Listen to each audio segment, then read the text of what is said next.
Hello everyone. Welcome to Ka Homeopathy Study Group Pro Bono webinar. Good morning, good afternoon and good evening. So nice to see many of you from different countries and different time zones. Before we start our webinar, we always thank Universe for giving us this great opportunity. And Dr. Sweta Singh, our Ka Chief Administrator, will start the session.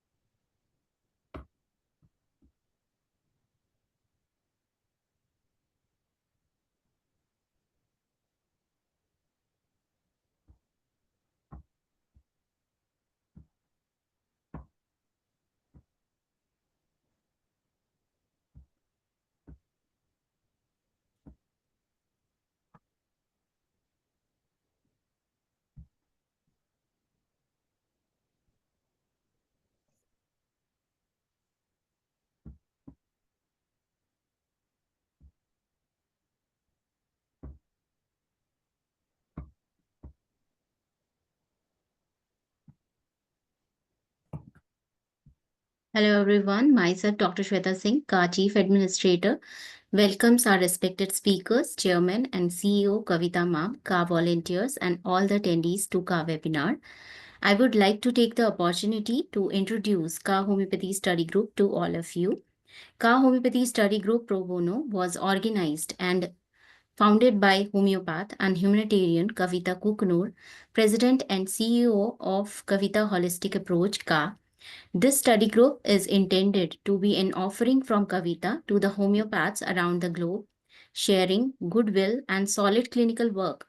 Within the classical model, our foundational principles for the Ka's mission and vision are very unique to inspire young homeopaths, mentor, provide excellency for educational purposes, using holistic approaches via webinars, which are based on principles of classical homeopathy and provide professional continuing educational homeopathic credits for practitioners.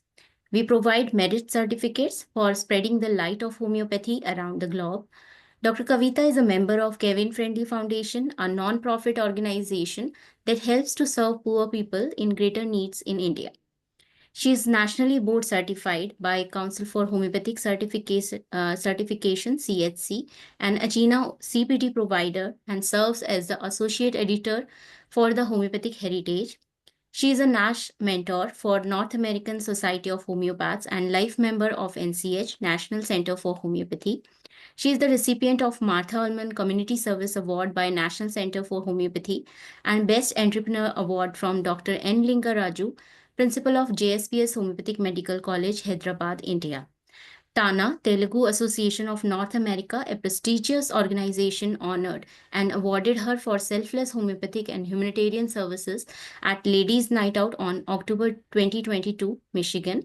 Also, Dr. Kavita received the prestigious Legendary Homeopath Award with the joint hands of Honorable Health Minister Dr. Dhan Singh Rawat, Senior MLA Mr. Harbhajan Singh Cheema, ex-Director Homeopathy, Government of Uttarakhand, and Chairman of Homeo Cure and Research Institute during National Homeopathic Seminar, Homeopathy, the Future Medicine at Kashipur on 21st August 2022.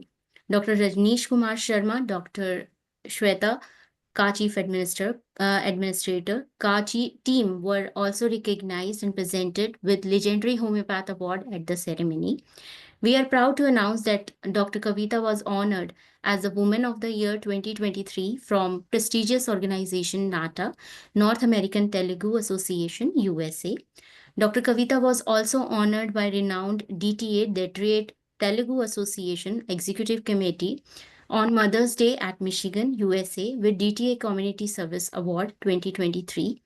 She also received Lifetime Achievement Award 2023 by Homeo Cure and Research Institute Director Dr. Rajneesh Kumar Sharma, Ka Chief, Ka Study Group, Kevin Friendly Foundation, in presence of Chief Guest Dr. Shripad Hegde, Best Wishes from Homeopathy 360. We are extremely happy and proud that we celebrated 13 years of her book, Beyond the Limits, A Challenge to Prove Oneself, and her second book, A Dose of Spirituality with Kavita, will be completing its 3 years.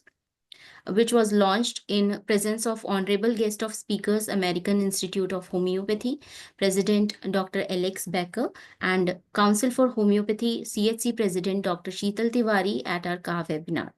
At the KA second annual celebration, our honorable guest of speaker, Dr. Jawahar Shah, Chairman of Enlightenment Education, launched as audio version and hard copy. We have donated over $1,500 to 10 to 15 charities, which we have listed on the website. Dr. Kavita donated the proceedings of the book through KA Study Group platform to various charitable organizations and homeopathic associations. To name a few are Kevin Friendly Foundation, CHC, DHMA, JSPS College, BT Seva, NCH, etc. Interested one can reach us for the details at kastudygroup@gmail.com. As of now, we have over 500 recordings on professional webinars related to homeopathy, health-related topics, and inspirational talks available on our YouTube channel, Kavita Kukunur. This webinar is moderated by KA family, myself, and Dr. Deepika Balani, KA volunteer. It is being recorded as we speak. We will take questions at the end of the webinar, and we will also post jot form in Zoom webinar chat at the end of the webinar. Please fill the form to receive your certificate, and kindly mute yourself and turn your video off for better connections. Over to you, Dr. Kavita. Thank you. Thank you so much, Dr. Sweta. She manages our KA activities with a cute smile. And I thank our Homeopathy Study Group entire team for the continuous selfless support with which we are able to make our pro bono activities and webinars so beautiful.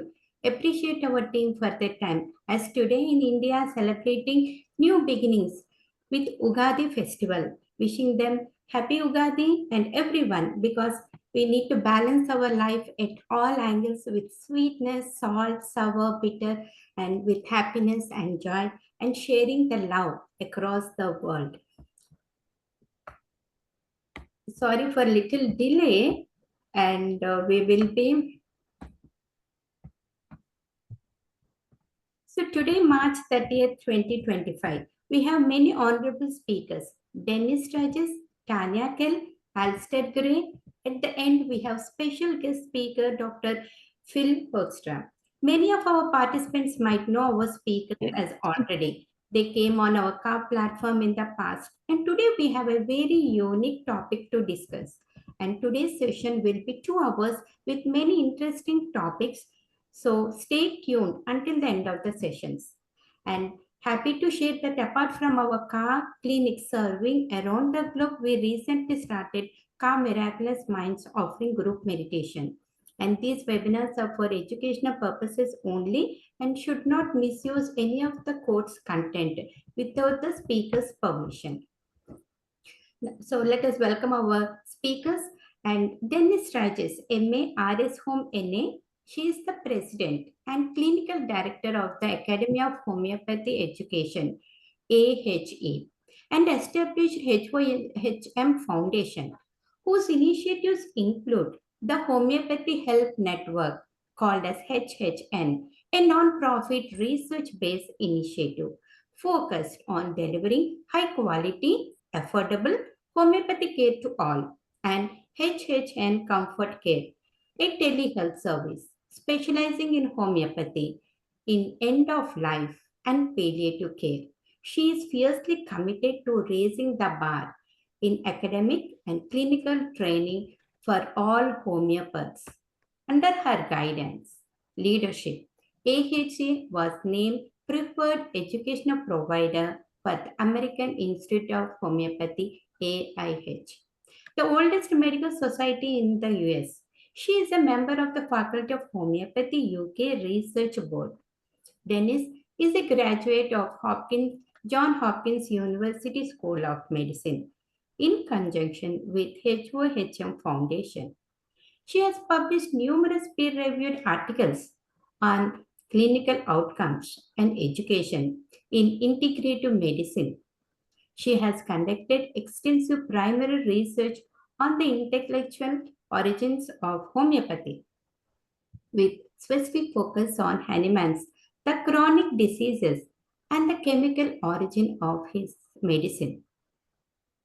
She maintains a busy practice in classical homeopathy with focus on complex neurological and autoimmune conditions and provides clinical supervision and mentorship to students and professional homeopaths around the globe. And since we have three speakers sharing the same topic, let me introduce all. And our next speaker, Tanya Kell, President of NASH, North American Society of Homeopaths. She has been involved in homeopathy for more than half her life. She has been a registered NASH member as well as obtaining her CCH certificate in 1996. She began her studies at the Pacific Academy of Homeopathy in 1990, worked at Hahnemann Pharmacy, and went on to attend Evolution of Self, Soul School of Homeopathy in Arizona. After opening a practice in Nashville, Tennessee, and running a steady group, she co-founded the Nashville School of Homeopathy, now in its 10th year of operation. Tanya is passionate about making homeopathy a household name accessible to all. She says, I look forward to serving and growing our community. And our third speaker, Alastair Gray, has a PhD in public health. More specifically, he is an expert in the field of complementary medicine education. Much of his research has a focus on technologies in the field of complementary medicine and learning technologies in the education of future practitioners.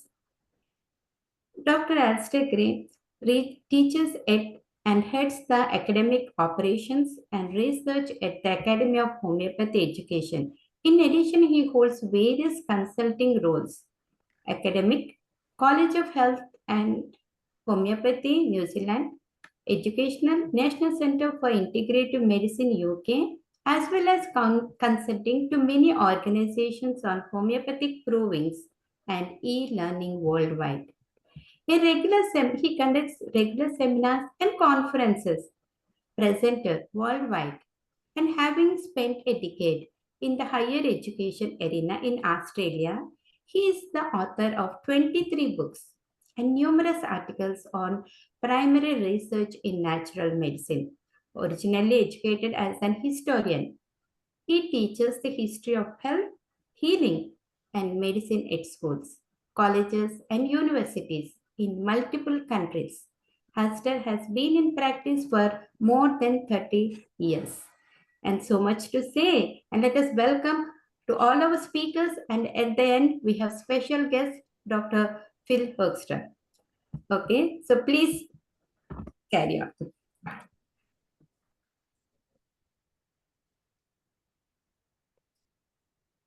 Denise, would you like to speak? Thank you so much for that lovely introduction, Kavita. It's really an honor to be here again, and we really appreciate all, excuse me. Oh, That's it. all that you do for homeopathy. So Alastair and Tanya and I work really closely together in advocacy for homeopathy and also in our research office. And so I'm going to start with an introduction to the organizations that we represent. And I'll talk to you a little bit about the history of what we do and our organizations. And then Alastair will take the next part of the presentation, and we'll talk about our research office, and we'll dive into the work that we have done and that we are currently doing and what the plans are for the future. And then Tanya is going to talk with us about a project that she brought into our research office that was, I think everyone will really appreciate the story behind it. It's a way for us to really understand not just the benefit of research and its importance in the future of homeopathy, but also what it takes to actually get these projects over the line. I think that we can be romantic about, oh, I'm going to write a paper on research or I'm going to conduct a study. But when we really think about what it takes to bring these projects across the line and to get things published and to get them to the point where they're making a difference in the world, there's a lot that goes to it. And so we thought that it would be really both interesting, educational, and inspiring for you all to hear from Tanya about what her experience has been on the project that she brought to the Home Research Office. Now, you see this slide with the disclosures and an exclamation point. These are the disclosures for Alastair and I. This is separate than Tanya's organizational affiliations, although they are quite similar because Tanya works so much with us. But it's important for us to declare who it is that we work with and what our priorities are, so that anything that we are talking about, you understand where our emphasis lies in our work. So you'll see here that there's a two-way street between the Academy of Homeopathy Education and Home Foundation. And that's because these two organizations are sister organizations. They were born at the same time 10 years ago, although the Academy of Homeopathy Education has a longer history. It was started as a British school in 2010. I worked with them from the beginning. I took over directing the program in 2013, but then in 2015, I had the privilege of taking on the organization and creating the academic program of my dreams. And in order to make that happen, I brought Alastair Gray in, and we've partnered on the development of this institution, which we believe is really raising the bar in homeopathy education and clinical training with an emphasis on research. And one of the goals that we have, and one of the ways that we connect to Home Foundation, is that we're not just teaching homeopathy for the sake of, getting people to learn some remedies and maybe have their own practice, but rather we have a joint intention between those two organizations and in concert with our affiliations to bring homeopathy back to its rightful place in medicine. I think we all know at least part of the story about how homeopathy was really part of the dominant paradigm in America in the 19th century. And then because homeopaths were not really practicing very good homeopathy, and because of the changes in the medical system, homeopathy lost its footing and fell out of favor. I have to say that I have some real envy for all of you in India, because homeopathy still has institutions. You still have proper colleges, hospitals, and doctors who are training to be homeopaths. That is something that we don't have here. And we're trying to bring that back. So what we've been doing in order to make that happen is, as I said, raising the bar in education and clinical training. We need people to be able to practice homeopathy in a way that demonstrates true skills. And we need to document that our patients get better. And so everything that we do in AHE and Home Foundation is centered around the provision of clinical services, accessible clinical services. So there are a lot of people who are charging a lot of money for homeopathy in the United States. We're talking, close to $1,000 or more for an initial consultation, which is amazing for their business, and that's great. But it also means that the accessibility of homeopathy can be difficult. So what we did was, in the beginning of our foundation, our first mandate was to provide accessible clinical care. And that meant that we could do a few things. It meant that we could see a lot of people. And of course, from a humanitarian standpoint, that's amazing, right? Just like we heard in Kavita's bio, all of the ways in which she has geared her work around humanitarian goals. We have a similar motivation. We want to be able to provide high quality homeopathy to as many people as possible. We need to be able to do that by training people to do the job. So we've got this clinical work that goes between both organizations. Every case that comes through our clinical services, and in a minute I'm going to share a screen with you and I'm going to show you the clinical services that we have. Every case that comes through, we conduct outcomes-based research. And Alastair is going to talk to you about the practicalities of that and the practitioner-generated research network that we have founded that all of you can participate in. But what we had to do in order to get to the place where we could open this up to the world was we need to make sure that we actually had systems in place. And so we've created a vertically integrated model that goes from the patient to the peer-reviewed publication.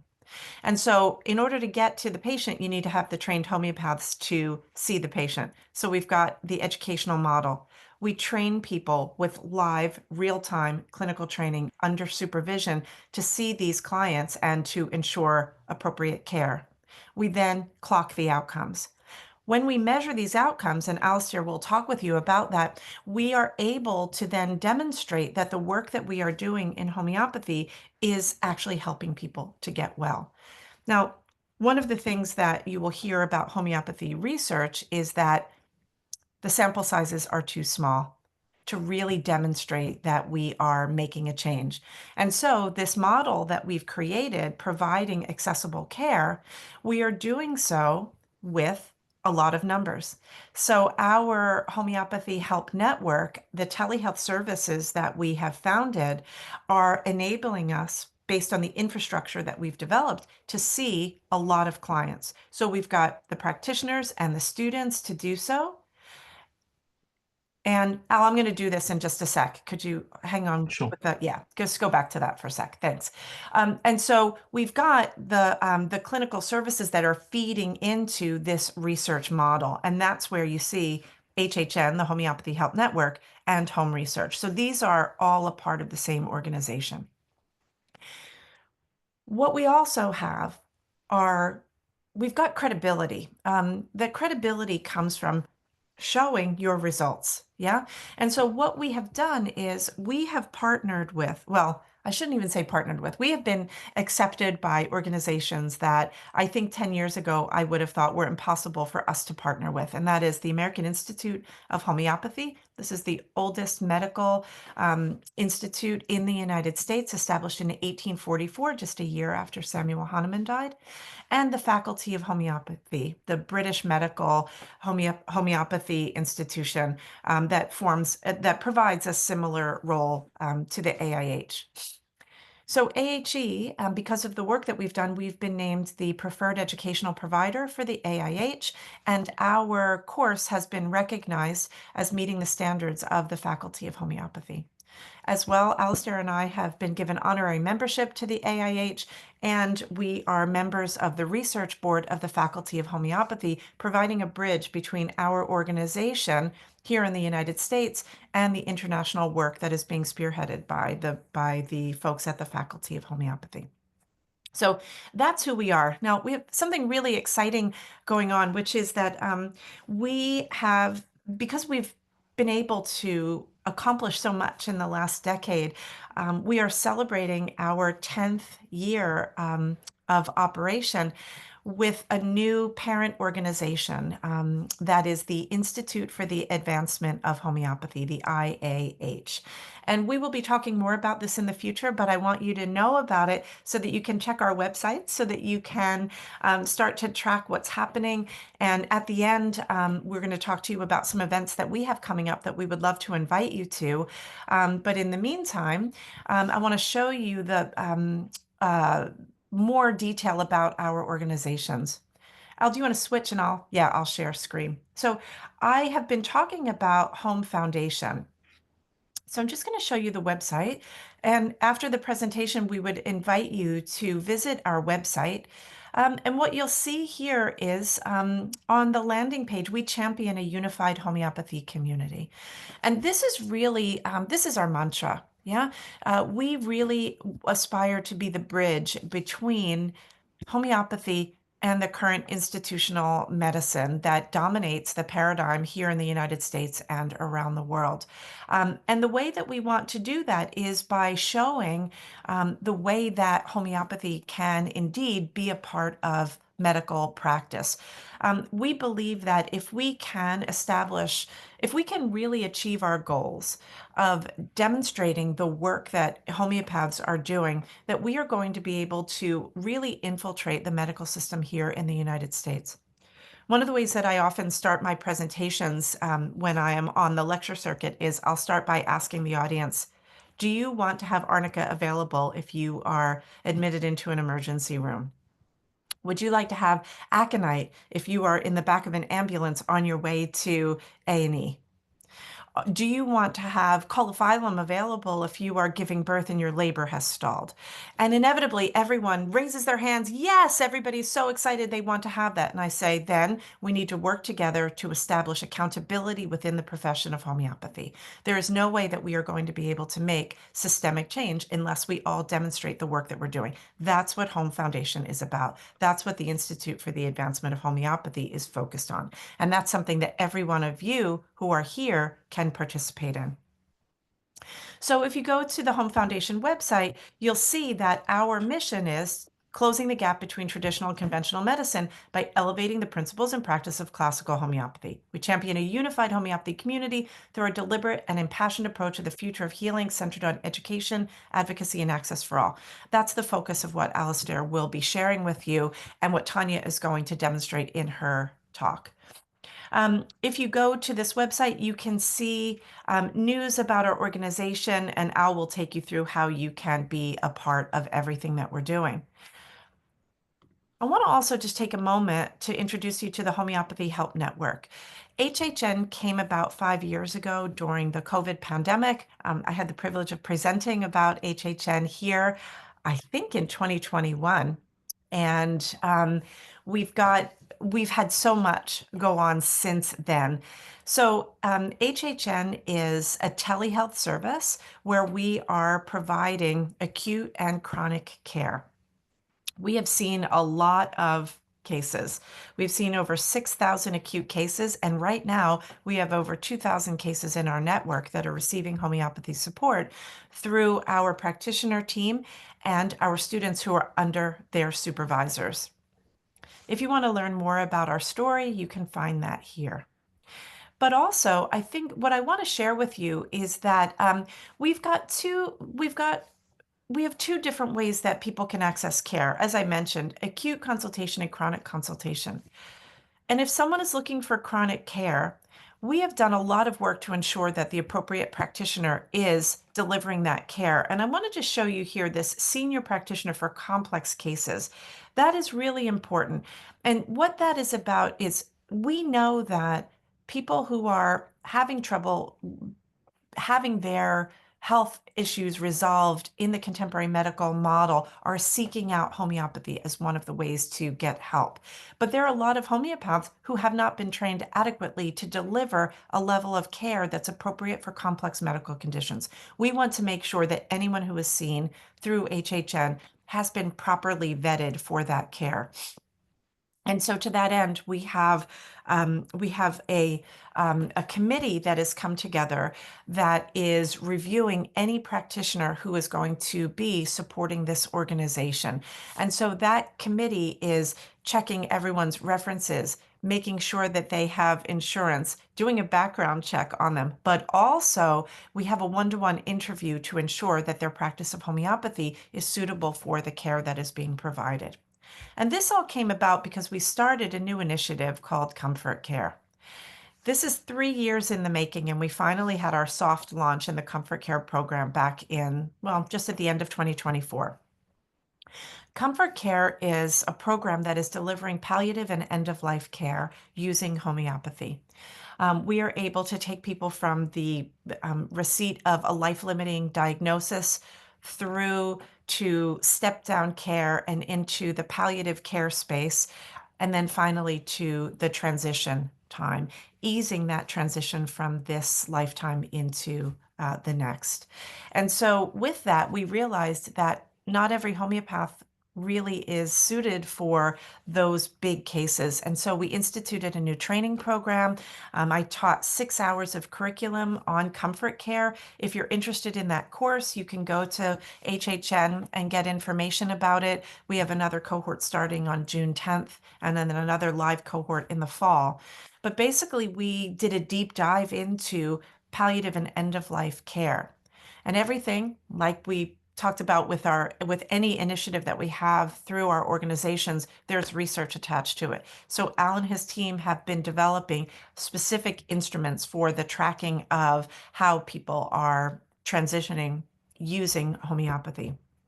So the course is a 6-hour course, and we talk about everything from what a death doula does to help facilitate the care at the end of life, on through to how homeopathic remedies can work alongside a hospice e-kit, and how we can train hospice workers and death doulas and other bedside folks in the death and dying spaces to use homeopathy. We also, with Dr. Molly Punzo, who's our medical director at AHE and HHN, developed an advanced pathology course specific to end-of-life care. And so that's all available here on the Comfort Care, through the Comfort Care course, and anyone who wants to be a provider in our network is welcome to join us. And then finally, we are joining with a project called the Lori Project, which is a really amazing initiative. And this was a friend of Gwyneth Paltrow, the American movie star and lifestyle brand woman. Her best friend was dying and decided she wanted to use alternative and integrative medicine as a part of her end of life. And she used homeopathy as well as Reiki, even Feng Shui for her sick room. She used acupuncture, all sorts of alternative and integrative modalities. And so when she passed, her children started a foundation in her honor, and the Lori Project was born out of that. And so we are working in tandem with that organization to provide an infrastructure for palliative, excuse me, and end-of-life care. And then finally, all of this came from the Academy of Homeopathy Education. And we have both foundations training, and we have advanced practitioner training, clinical training, and we have why can't I think of the word? Al, help me. Undergraduate? Yeah, Undergraduate? postgraduate program. Postgraduate? I used up all my words and it's only 11:30 in the morning. Anyway, we have a postgraduate program that takes people to the next level of training. Anyway, I wanted to show you all of this because I think it puts into context where we're coming from. There are a lot of people who love homeopathy and who are interested and are doing amazing work individually. And there are small groups that are affecting change. The goal that we have is to do what some people think is the really boring work, which is the creation of systems and infrastructure. I happen to find that to be satisfying. Having things be organized, having a place where everyone can land and know that if you're going to do good work, there is a pathway for you to participate in the work. That means that we can all get down to business and we can flow everything through. So just to reiterate and then turn everything to Al, what we've done is we have created a model that takes us from education through to research. So from also the patient to the peer-reviewed publication, as a way to deliver not just high-quality homeopathy care, but to capture everything with research so that we can create systemic change in the institutions that need to see that homeopathy really does work. So with that introduction, I turn it over to my partner in all of this, Dr. Alastair Gray. Nice. Wow. That's dense and busy. Can you see the screen, folks? All right. Well, I thought I was going to talk for 45 minutes, but I think I'm going to talk for 10, which is good news for everybody. And I do want to mention a number of specific things relating to research and why research matters. And then specifically, yet another acronym for today, a PGRN, a Practitioner Generated Research Network. Okay. Now, I happen to work with these amazing women at the research office, and it's a delight to be able to have built over the last number of years a team of passionate practitioners and researchers. Practitioners and researchers. A question for you. Are you a practitioner? Can't see any faces, so maybe you're a practitioner of homeopathy, and if you are, then I know something about you. That means you've got a big heart and you love people and you do good work. But that's not what we're talking about. We're talking about research. Now, turning a passionate practitioner into a person that collects data is what we're now talking about. Now, We've talked about some disclosures before, so we don't need to do that. Kavitha mentioned a number of publications over the years. I've conducted and written a number of provings. Fantastic substances like spiders and jellyfish and minerals and pearls and trees, mosquitoes, seahorses, and other crazy Australian stuff. And so you could say, oh, look, that's research. And it is research in homeopathy. But that's different from the research that we really, really need. We need good provings, no problem. I'm not saying anything different, but actually it's a different direction in research that we need to go. I've also written a number of textbooks over the years. And at the end of the day, I'm a geek. I love dust. I like libraries. I love hanging around in the evening and tinkering with my old books in homeopathy. And we've got 200 years, so there's lots of old books. Kavitha also mentioned that I do have a PhD. And the reason for talking about that is because this is the research that I'm now talking about. You see, I read an article called A Critical Integrative Review of Homeopathic Medicine, Education and Research. I hid it inside the term complementary medicine. And again, I can't see anybody, but has anyone ever read that? Oh, you're kidding, Tanya? You serious? Wow, I'm impressed. And here's a different example. Attitudes of faculty to technologies. Anyone ever read that? Yeah, good on you, Denise. You see, these are published in journals that we don't read very often, or sometimes that we don't have access to. This is the Journal of Alternative and Complementary Medicine. This is Complementary Therapies in Medicine. This is Advances in Integrative Medicine. About 20 years ago, I stopped writing for homeopathy journals, except for the NASH Journal. I love the NASH Journal, and I contribute to it when I can. But the NASH Journal is different to a peer-reviewed journal. Now, it's not about one's better than the other, because they have different roles and different purposes.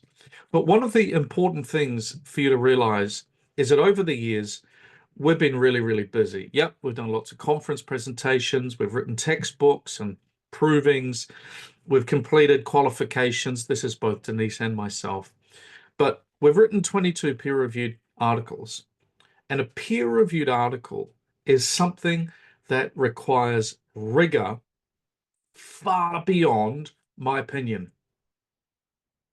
And so, getting to the research office at Home Foundation, the research office solves problems that we have. The research office fixes challenges that we have. And one of the challenges that we have is that there's a whole lot of opinion in homeopathy.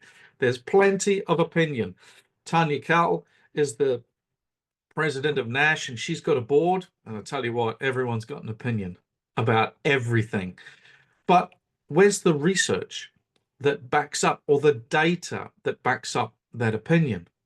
Home Foundation solves that challenge by providing strategic, relevant pieces of research that sit in the evidence hierarchy in the middle of it, in the middle of the evidence hierarchy. We conduct case series, case-controlled studies, and cohort studies, and we're going to talk shortly about our RCT. And this is the area of homeopathy that we need the most evidence at the moment. We solve problems by teaching students of homeopathy how to use measurement tools like this, for example. I just looked around on my desk and I found I've got a measuring tape. That's a measurement tool, right? We teach people how to use measurement tools in healthcare. And we teach how to read the research, and we address critical questions in the research office that relate to safety, effectiveness, and cost. And those are public health questions, not what's been going on in homeopathy for 230 years. Now, there's been a whole lot of great research in homeopathy, and some of it's published in these journals. There's lots and lots and lots and lots and lots of papers that have been written, and it's been conducted by teams and individuals and laboratories and universities and institutions.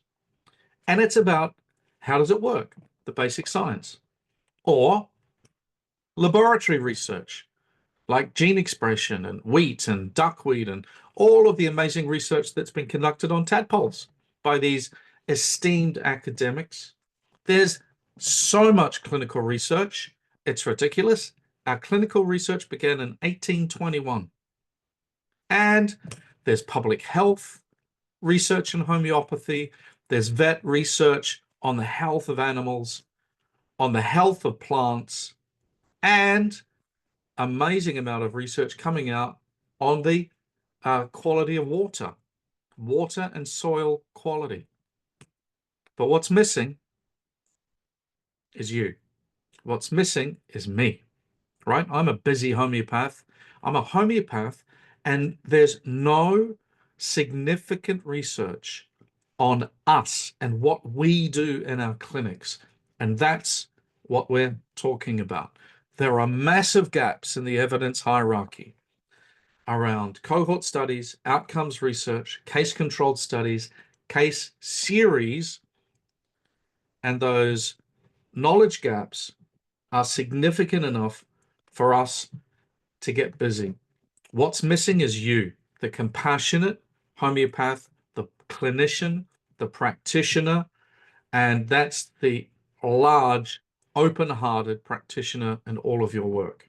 So I want to talk to you about our solution for that. It is the practice and the practitioner-generated research.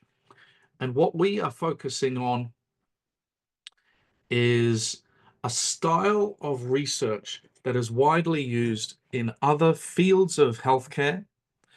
There are, for example, other practitioner-generated research networks in complementary therapies, complementary medicines, but there's none in homeopathy. And so we are really running the first practitioner-focused research data collection network that exists. And so we do observational research, we do outcomes-based research, we conduct clinical research, and we've been busy over the years.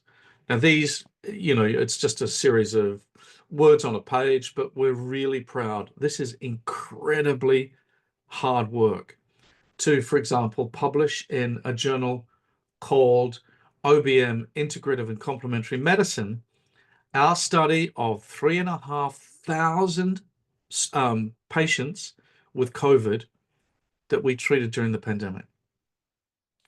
Denise mentioned before that she spoke in this forum about this paper, findings from a sample of COVID patients that we published in Integrative Medicine Reports, and that was an audit of our service. We're really, really proud of this paper here, talking about our epidemic readiness, which was published in Healthcare. Now, that's not a homeopathy journal. That's a healthcare journal, okay? And so, again, we've just been very, very busy talking to a new audience about what we do, right? If you're not reading integrative medicine journals, you're not going to read really about what we've been doing unless you're very, very interested.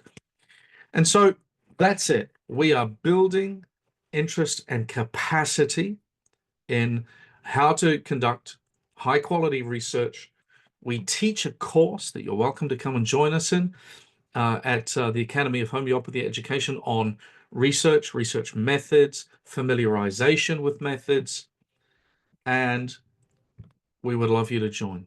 We would love it if you come and join us. We would love, if you're interested in research, that you come and contribute. And are you ready? Do the 5 things. We call it the 5 things.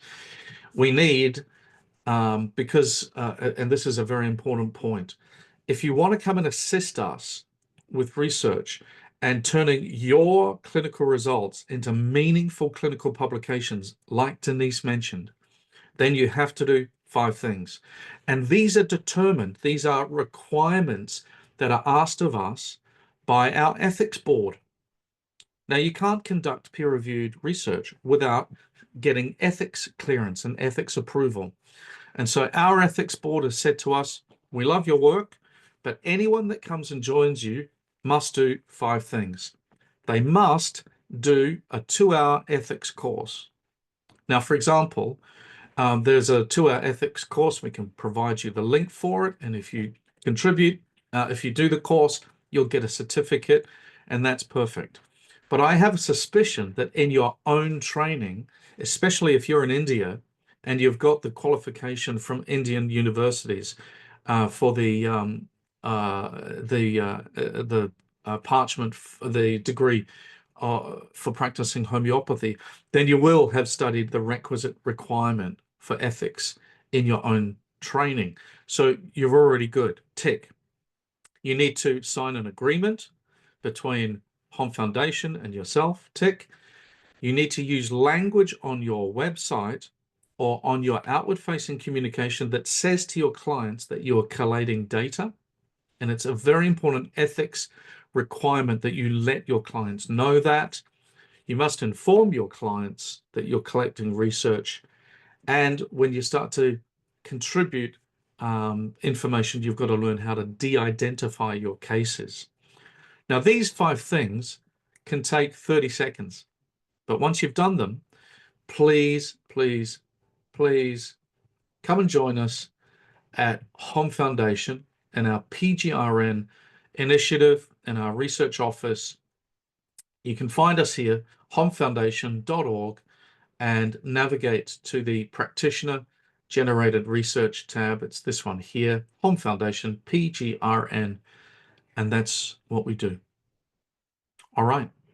Now, I'm going to hand over to Tanya, but I'm going to tell you a little story. Okay. One of the requirements of our ethics board was, as I said before, that an ethics board is made up of members of the community, the general community, and often they don't know or necessarily care about some of the finer details of homeopathy.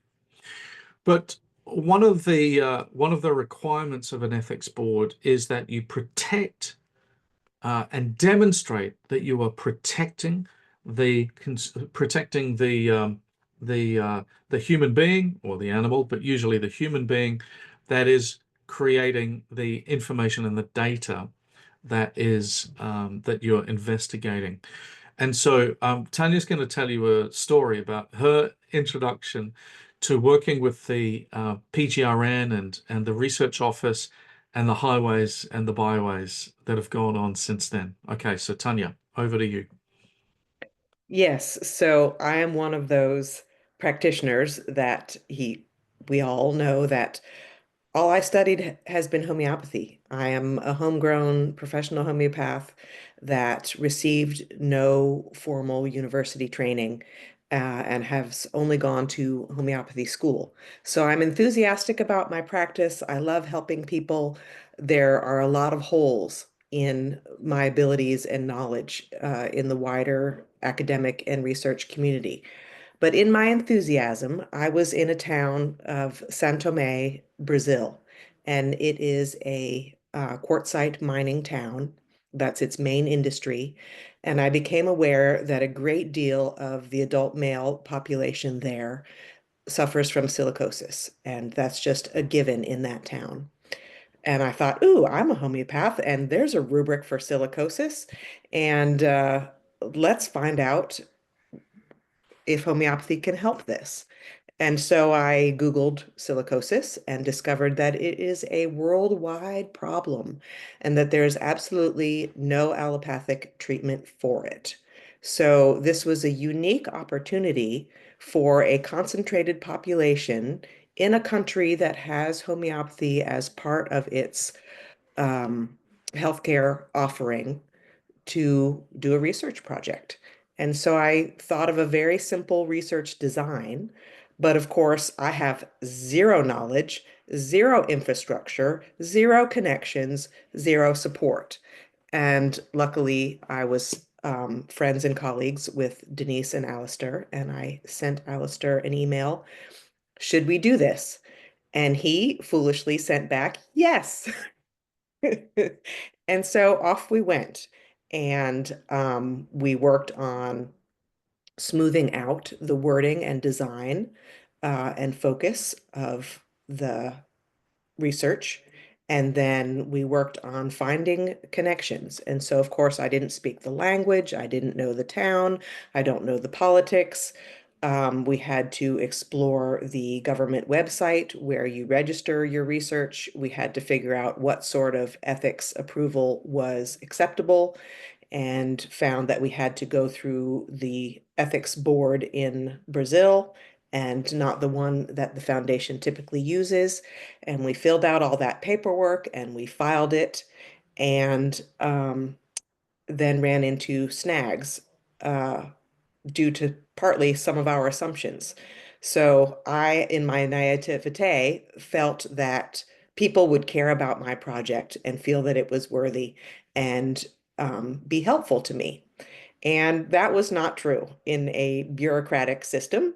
Nobody cared about me or my project, and I needed to have due diligence in every step of the way and very carefully make sure I understood everything that was required of me and communicated very closely, which was difficult with the language and translation barrier.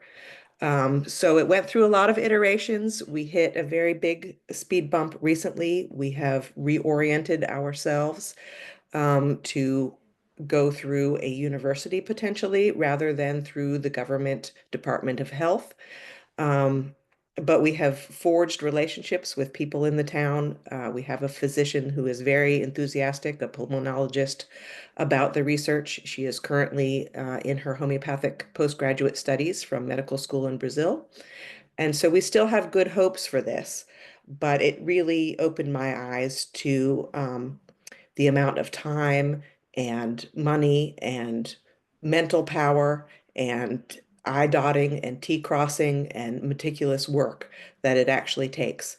And just traipsing into an arena where you think you can do some help as a homeopath is a pipe dream. It was rather very, very naive on my part, but it's been wonderful really to work with people who have consistently supported me. And I had to learn how to do a little bit of fundraising on my own and speak up for myself about the value in what I thought I was doing. Home Foundation, we hope, will build its financial resources so that more projects can be paid for by a broader community of funders. But it was nice to be supported also financially from people within the homeopathic community to do this project. I love it as an example. If I could just say a couple of additional words about it. I love that what Tanya's just demonstrated is exactly the point that I was trying to make, is that we have big hearts and we hate seeing suffering. But we also need to respect that we're not living in a vacuum. We're living in, say, a political environment where there are challenges. We might be wanting to prescribe with our big open hearts and our beautiful homeopathic remedies in a place that has a public health system. And so to deal with the granular, and Denise, you mentioned it earlier, the less sexy, the more boring parts of infrastructure and pushing studies and pushing initiatives forward is what we're talking about. And so, you know, we've got plenty of ideas and lots of fire, but we have to take our earth with us. You know, we've got to actually do those steps. Otherwise, our publications and our beautiful ideas are never going to reach the end goal. And the end goal, of course, is to change the public perception of homeopathy and to, as Denise says, embed our medicine more deeply within the public health systems, especially in Western countries where everyone is struggling. Good. That's it.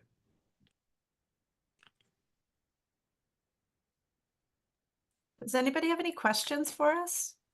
You know, I find it really interesting because especially since many of you are either from or in India, where the landscape is very different, right? I mean, homeopathy is embedded in the system, whereas for the Western part of the world, we are having to rebuild. And I think that for us, the model of work that's coming out of India is really important, and the ways in which we can look to India to show us what success can look like. Yeah. I think that is something really important. So I would love to hear from some of you, any experience that you have had that you think could translate into America, or ways that we can bring your experience into the work that we are doing here.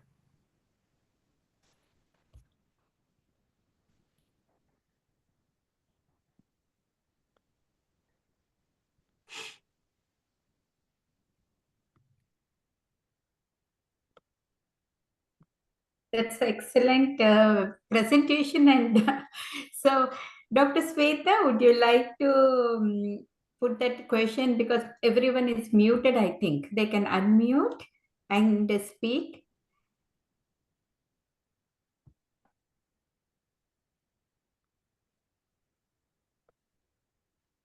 And anyone wants to wish?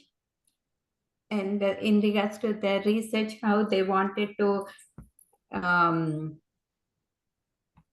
participate or add more into this one, please unmute yourself.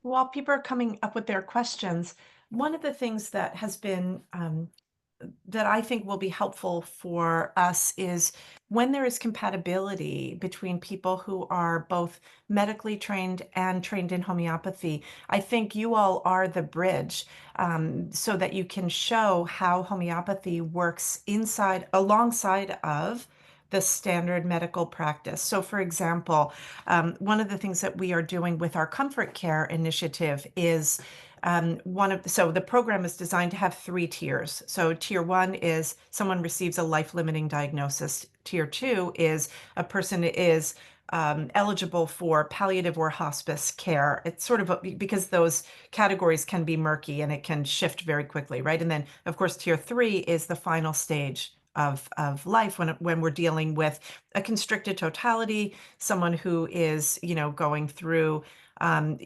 difficulties in respiration or terminal agitation, things like that. But it's that middle part of the palliative space that I think we're going to be able to really show some of the ways that homeopathy can work in tandem with allopathy. So for example, a person is transitioning from palliative care into hospice. They may be coming off of having received chemotherapy, radiotherapy, proton therapy, and they've got a lot of side effects. So here, you've got a case of someone who has gone through the medical system doing what would have been considered the best course of action, and then being faced with whether it's treatment failure, whether they've reached the end of possibility there, but they're still dealing with all of the side effects, right? Here are ways where what is the allopathic model able to provide? Yeah, I mean, you can give an anti-nausea medication and so forth, but for those of us who have dealt with a case where the person needs cadmium, right? That black coffee ground vomit is not going away with a couple of doses of some anti-nausea medication. Sometimes the homeopathy is able to do something that, you're unable to do. So what we tried to do in the training of the practitioners was to really get people on board with understanding how to deliver this type of care. So for example, when I was doing research on end-of-life care in homeopathy and going back through to the beginning of our recorded history, looking for, and it's easy to do with search engines now, just looking at death and dying and every single reference in Radar Opus, and looking for any evidence of how our, founders were working with homeopathy in that space. Hardly anything. And of course, the old literature is not going to show us side effects of contemporary medication. And so what we were doing in training the students was looking at where we do have information. So for example, irretractable nausea in pregnancy can be a wonderful way to complement the knowledge that we need in palliative care, right? So if you've got a person who is receiving treatment for a hormonally driven cancer, for example, and they've got irretractable vomiting, looking at pregnancy, nausea in pregnancy remedies can be really helpful. So Symphora carpus, for example, is like one of those weird little remedies that you use every couple of years. Somebody who has, really irretractable nausea, well, that can be a remedy that is useful in someone who has, who's got nausea from and vomiting from hormonally driven cancer treatment. Right. And so looking at ways that we can start to share the knowledge from within our own knowledge base and then to publish that information is another way that our research office is working to bring this information forward. So let's circle that back to where we started, which is this is where, like, the practitioner generated research network, for example, needs people who are in the system to participate, because if you are a medical doctor and you are providing, complementary care with your medical practice, this is something that is not documented as much, especially here in the United States. We just do not have the numbers of people. And that's why we were so excited to be able to talk to you all, because this is a way that we can really build this bridge. We need the knowledge base of the medical docs who are working within, working with homeopathy in conjunction with their practice or in conjunction with a medical institution, right? Can I give one more example, if that's okay? And that is, I worked in a medical clinic in New York from 2015 until COVID. It was part of the Beth Israel Mount Sinai hospital system, so a prestigious hospital system in New York City. And it turns out that the medical director of one of their programs is also a homeopath, right? Now, he doesn't advertise this on his bio for the hospital. It doesn't say, and homeopath, right? But he wanted a homeopath in the clinic that he, one of the outreach clinics. So I worked for 5 years alongside of the medical doctor, and I really had hoped that we could conduct research. I brought Alastair in the very beginning, and it was just the chaos. It would have, we couldn't it was an outreach clinic where there were unhoused people with no insurance, people who were living in shelters. They were coming, and there would be, I would take 25, 30 chronic cases a day. And I tried to bring Al in to help with the research, and he was just like, no, we can't. It was too chaotic because the system wasn't set up to serve the homeopath.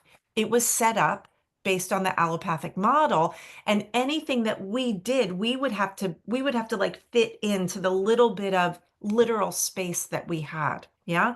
And so it was really difficult for us. So we couldn't actually gather the data to provide the evidence of how successful this clinic was. An example of a case was this man had, he was living on the street. If you've ever been to New York City and on the subway, or maybe you've seen it in movies, there are people who are living in the subway system. And there are times when you see these people on the subway and you think, I don't want to go into that car because that person literally has soiled themselves on the train. Well, one of those people came to our clinic. He had been diagnosed with Crohn's disease. He was unhoused, living on the subway, and great symptom for a homeopath, he was carrying around on wheels a 5-gallon bottle of water. How many liters is that? I always get my liters and Yeah, that's a tough one. a lot. It was a bottle. A lot.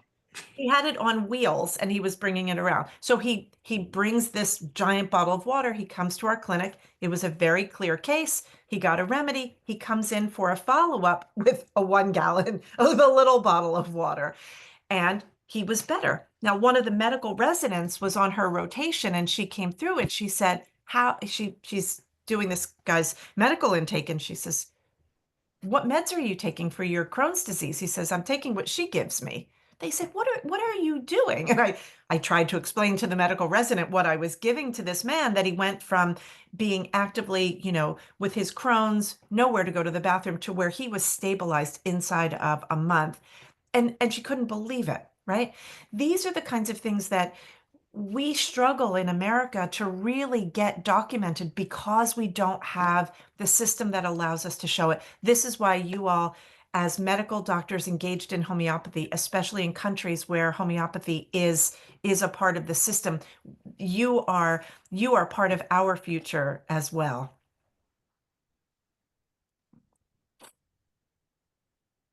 Well said, Dennis. Totally agree with you. Yes, we need it.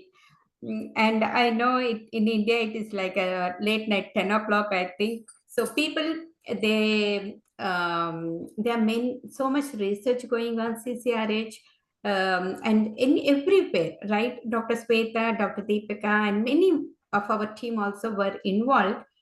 So this really helps to make it strong. And I like Al words. We have big hearts and do not like seeing the suffering. So totally agree. And Dr. Sweta, any questions or anyone wants to speak? We have 2 minutes.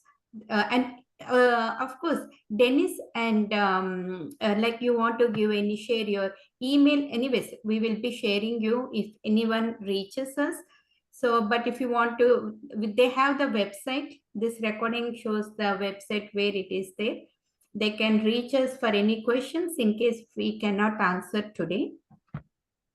Please do. And when you go to our websites, you'll see that we're having events in June that we would love to invite you to. If you happen to be in America or going to be in America in June, we're having a 3-day in-person retreat in homeopathy. It's also going to be available online, and we are talking about research. We're talking about autoimmune disease, in particular PANS and PANDAS, so pediatric acute neuropsychiatric disorders, and case management. We're doing a deep dive into posology from Hahnemann onward, looking at the 6th edition of the Organon and the ways that we can use all our fancy moves in posology in order to help people with autoimmune disease.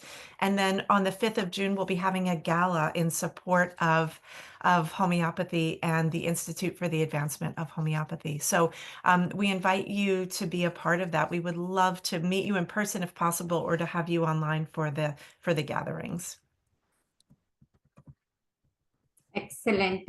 And today's presentation is very unique and interesting. And as Al said, it is so much dense and more insights into the research.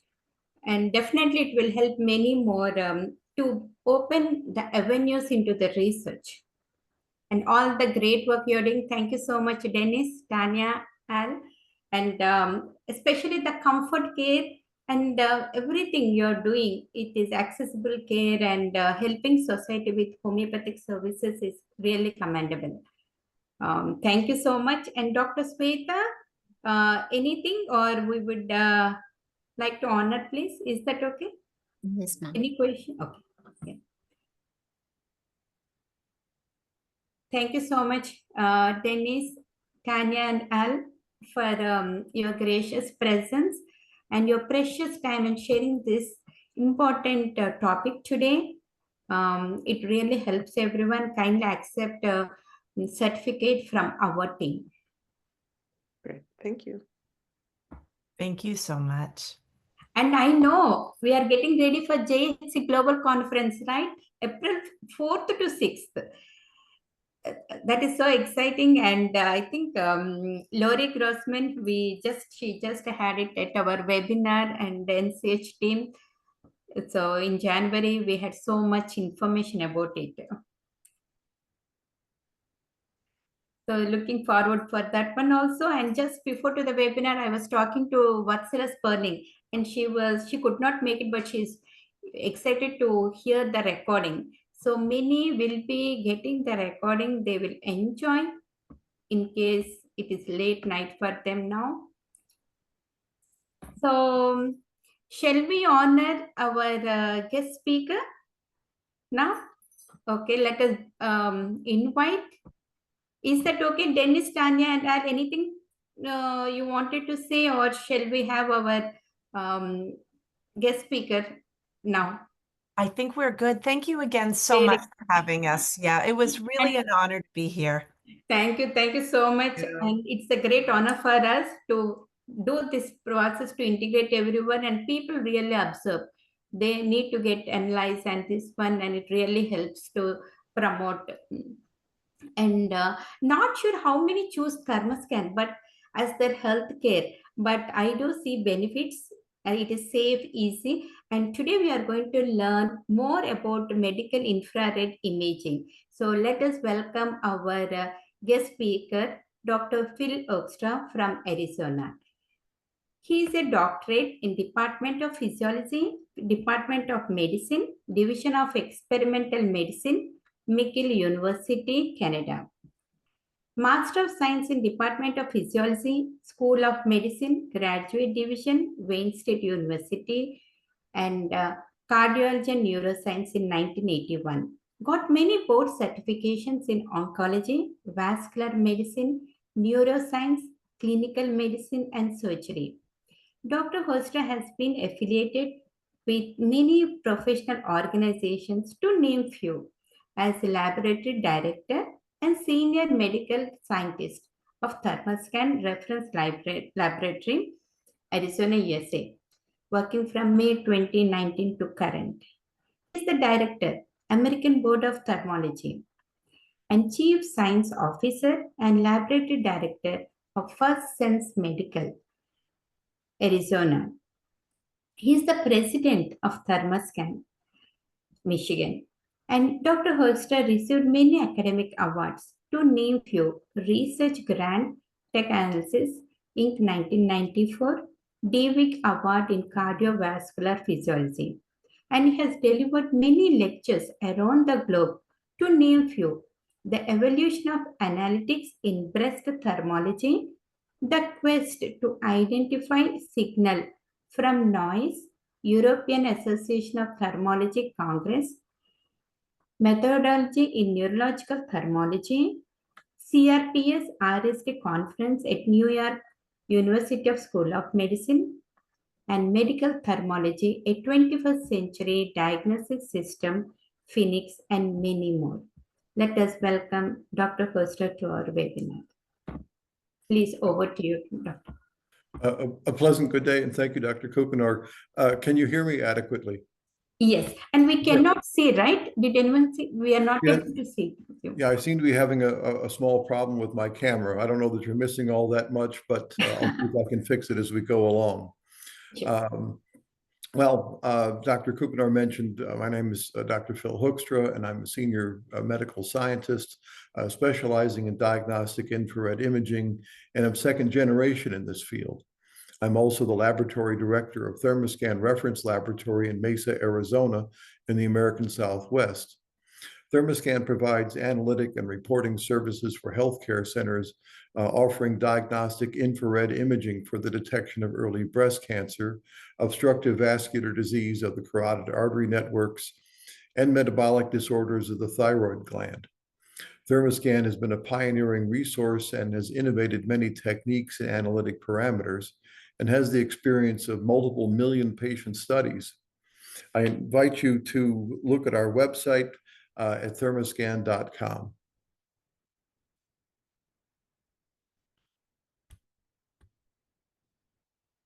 A little bit of a background before we get into some of the application.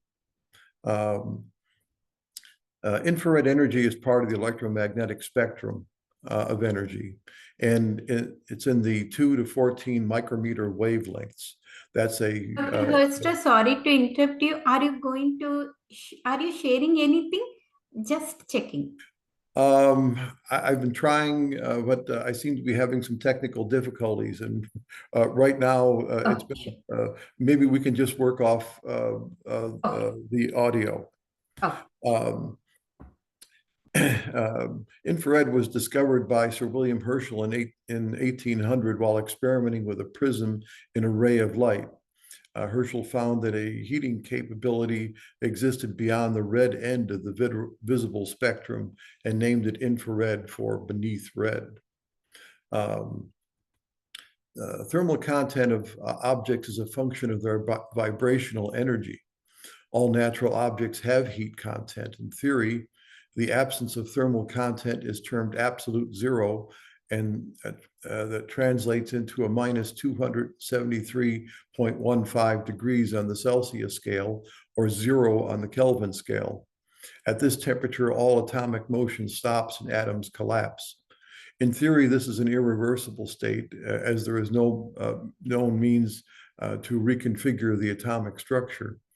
I say things as in theory because, as best known, nothing in nature is so cold as to have achieved absolute zero.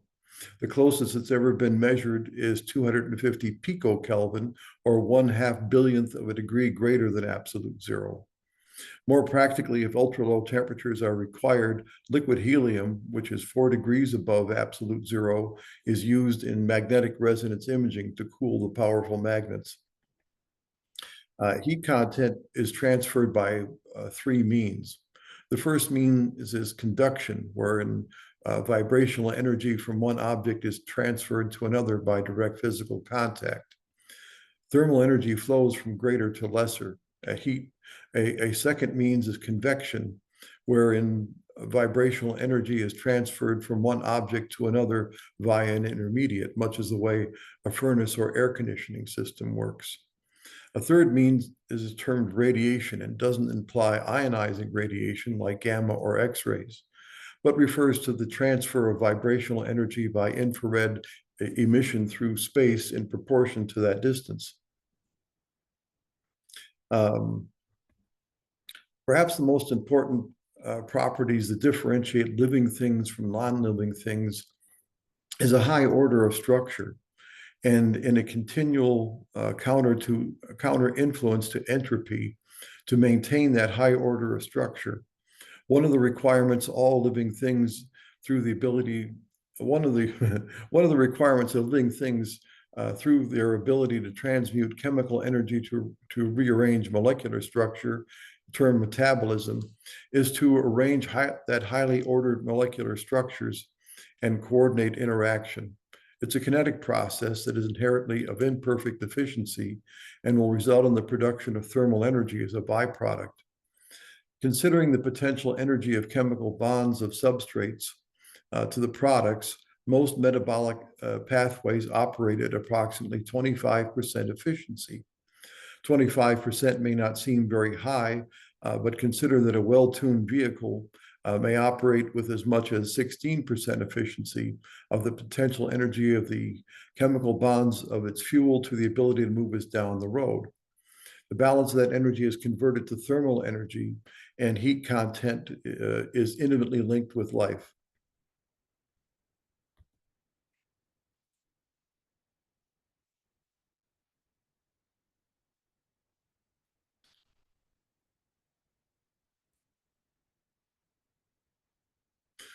Human metabolic pathways are highly dependent on a narrow range of temperature.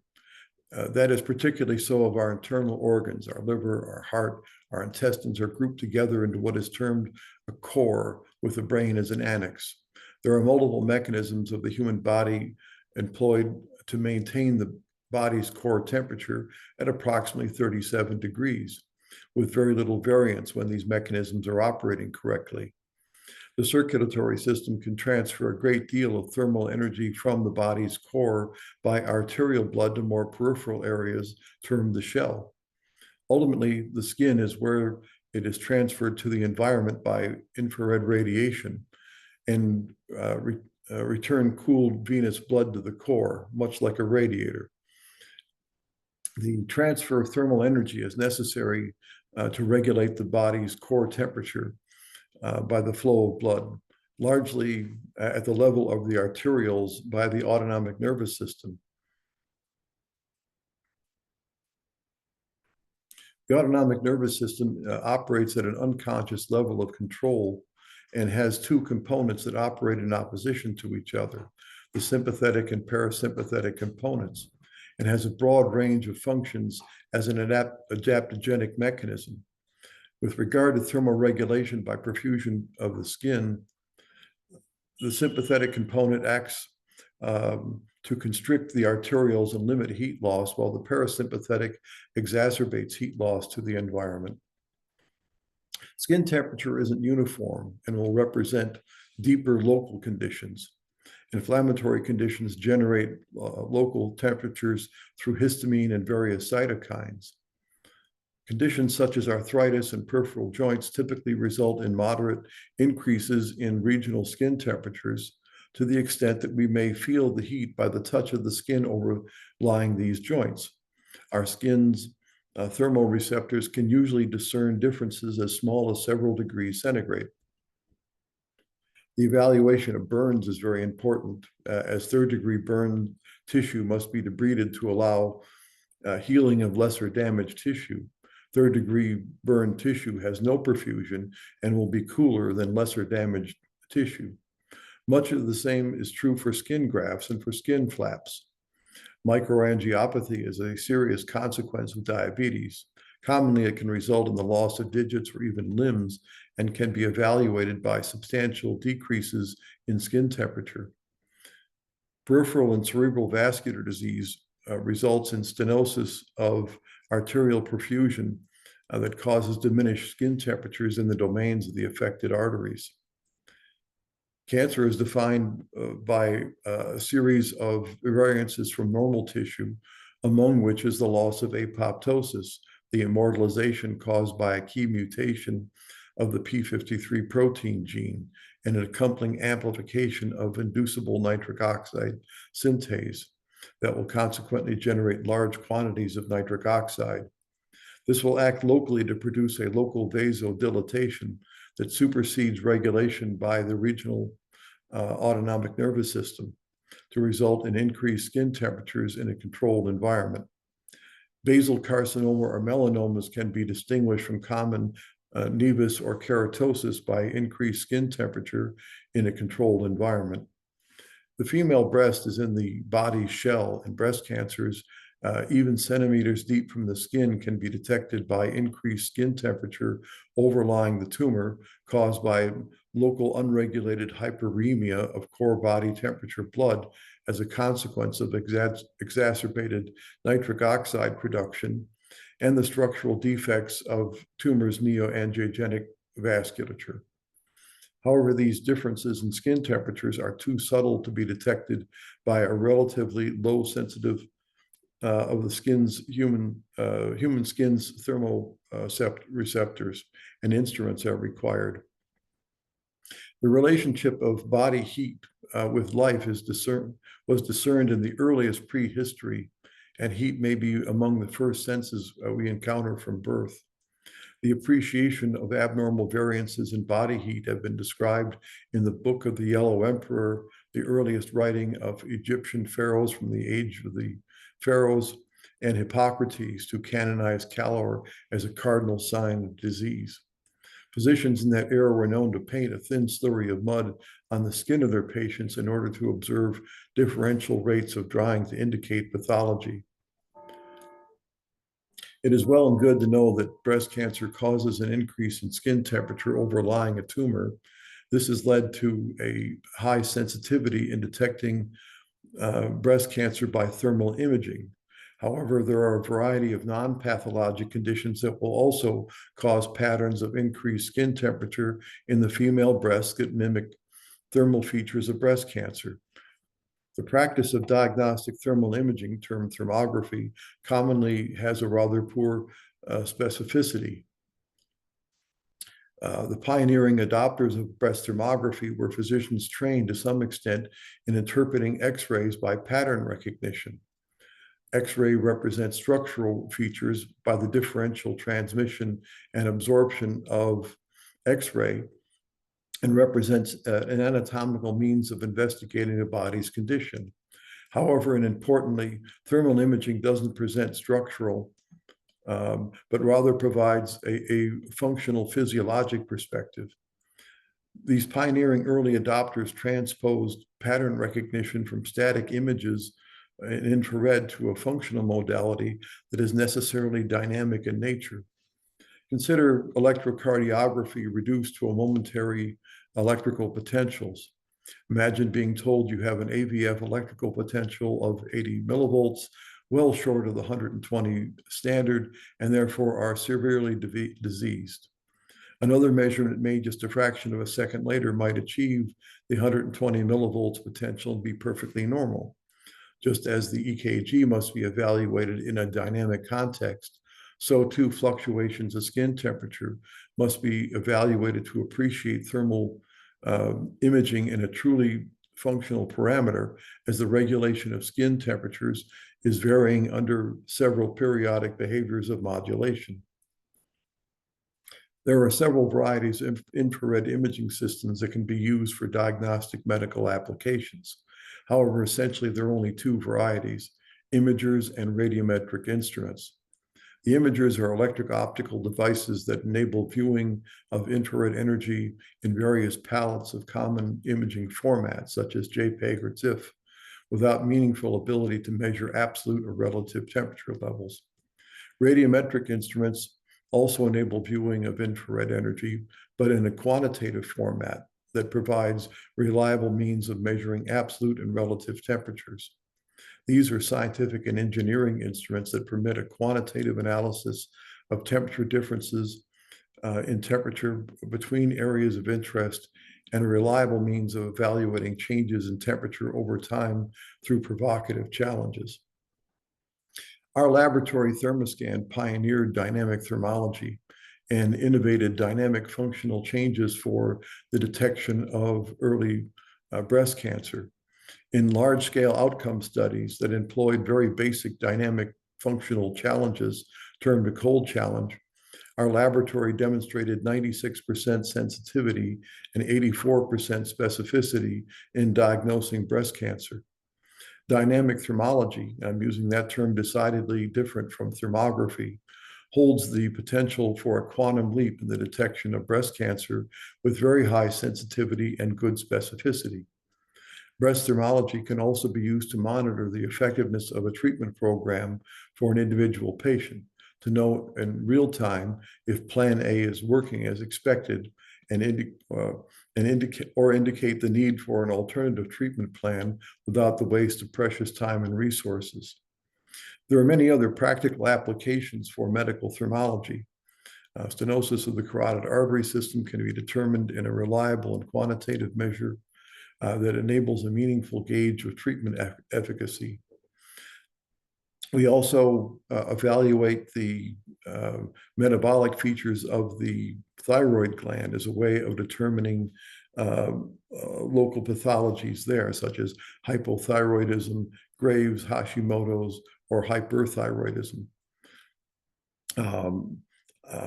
Our laboratory offers these analytic services to facilities that have their own imaging systems, and we provide expert analysis and quantitative reporting. In sum, I'd invite you to view our website, thermoscan.com, for further information. And I'd invite your questions.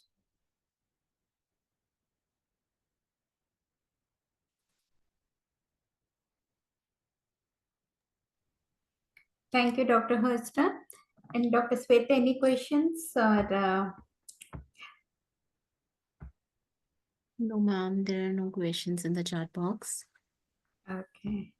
And this is really very like a lot of information about what it is and how scientifically it will help. Thank you so much, Dr. Hoekstra, because many of them have been asking me what exactly it is, because insurance do not cover. Usually people go for the radiology and kind of thing. So like with no radiation, easy, quick, and it will compare the imaging. and it can detect any pathology, deep pathology, which is 10 years back also, right?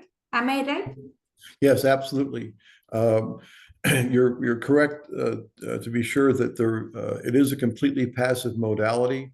There's nothing that physically touches the patient. There's no energy being imparted onto the patient at all, and no energy is being extracted from them. The imaging requires a specialized instrument. It can be used in any comfortably controlled environment. The imaging is rapid. The imaging is objective. It is quantitative, which means that we can evaluate subtle changes over time to monitor the effectiveness of treatment. And particularly in regard to breast thermology, it's exceptionally gratifying to see the changes taking place as a result of treatment.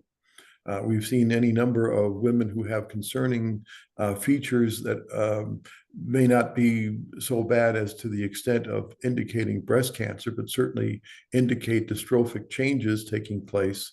And we can see the effectiveness of treatment by the reduction of these features back towards normal characteristics. That is very nice. I have a client like 2 months back, and where she went for mammogram, and they detected some mass, and they wanted to have her to come back again, but she was not interested. So then I suggested her thermoscan, and the report came normal. So because again we compare the previous and the current, that way we know any changes in the heat and the cold. So she was comfortable now, and we, as you are saying, Dr. Hoekstra, like even any deep pathology can also be detected, and any false positive that come up, they can go for to check again with as a confirmation with the thermoscan.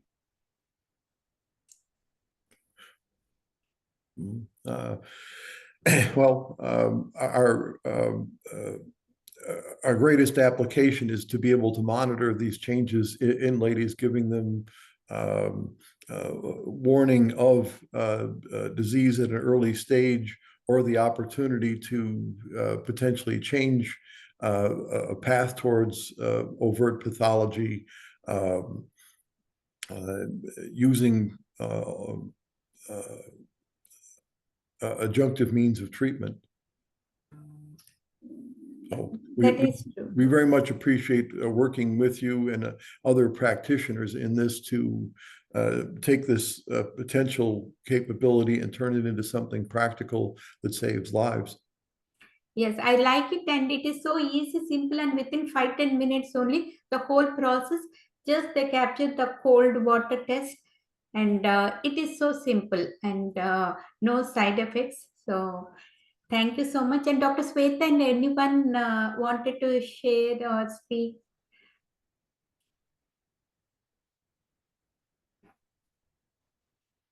Any questions?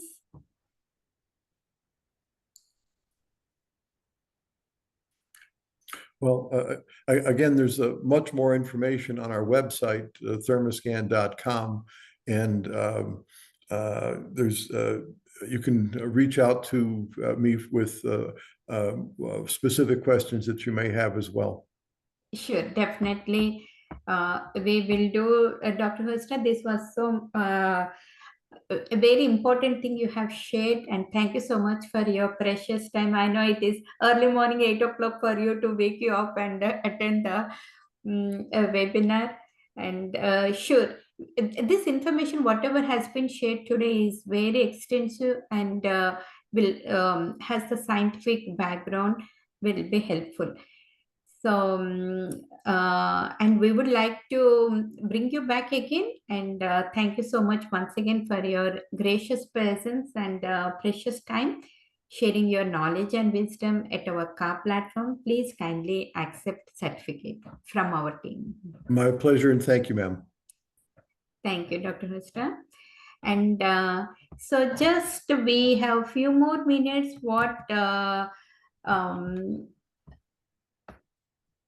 Dr. Sweta, okay. We have upcoming event, April 6th, Dr. Kritik Shah on the topic clinical tips to use Dr. Kent's 12 observations in day-to-day practice. And also we have Dr. Deepa Rajambalkar on topic compassionate healing and enhancing longevity with homeopathy for seniors. And we have many more renowned homeopaths lined up for our CAR webinars and our meditation sessions also. So Dr. Sweta, you want to say anything more, please? Today's webinar are very insightful, and I would also like to share the disclaimer. All the CAR Homeopathy Study Group webinars are for educational purposes only and not intended to diagnose or treat a disease. Listeners can benefit with the information shared at the webinars. The opinions expressed by our speakers, moderators, and attendees are part of the educational experience and do not necessarily represent the position of the Kavita Holistic Approach, CAR or CAR Homeopathy Study Group Pro Bono. Thank you so much. And I would like to invite Dr. Deepika Balani to read Code of Ethics.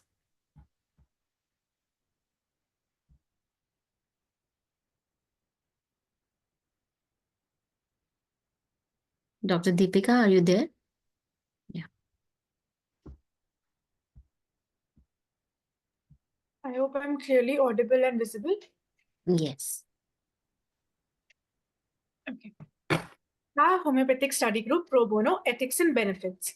To be a CAR speaker needs at least 1 to 2 months of active volunteering. Only CAR speakers' themes are promoted in newsletters and webinars. CAR provides volunteering for 2 to 12 months, respects and inspires volunteers to grow. Active volunteers will be promoted through our website, social media, and added to our WhatsApp group. Articles of volunteers will be posted on CAR website and newsletter and will be sent for publication at other journals too. Volunteers and speakers are eligible for prestigious CAR annual awards. Volunteers are eligible for CAR inspirational talks. Volunteers are also eligible for case discussions. CAR promotes homeopathic organizations as well as their mega events. CAR promotes great work of speakers through their book reviews. Honorable guests may propose their future courses or events after the webinar. CAR maintains a healthy and happy environment, so keeps only like-minded folks. CAR requests everyone to maintain the confidentiality of the group. For more information, please visit our website. Thank you so much.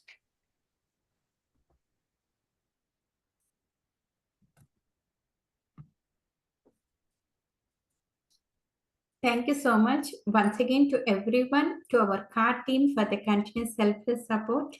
And today many have joined, and because of the festival, some could not join. But thank you so much, Dr. Deepika, Dr. Shravana, Dr. Richa, Dr. Niharika, and Dr. Ashok, Angela, and Magdalena, and many more, right? So thank you. And Dr. Pratnya Kumari, many more have joined our participants. Thank you all. And Dr. Sweta. Thanks to you, ma'am, and a heartfelt thanks to our viewers and followers to join us today. For the upcoming webinar info or any other updates, follow our social media handles like Facebook, LinkedIn, Twitter, Instagram. If you missed any of the webinar, you can watch it out at our YouTube channel with the name Kavita Kuknur. And we are very thankful to our CAR volunteers for their continuous support and selfless services. For any other info, please reach us at carstudygroup@gmail.com. Thank you so much, everyone. Shall we end, ma'am? Yes, Dr. Sweta. Thank you so much. Thank you all. Stay healthy. Bye-bye.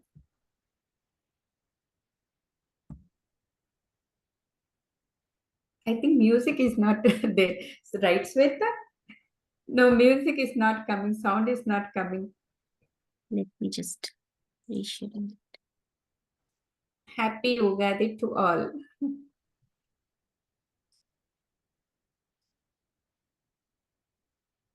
Yeah, in the beginning also sound did not come.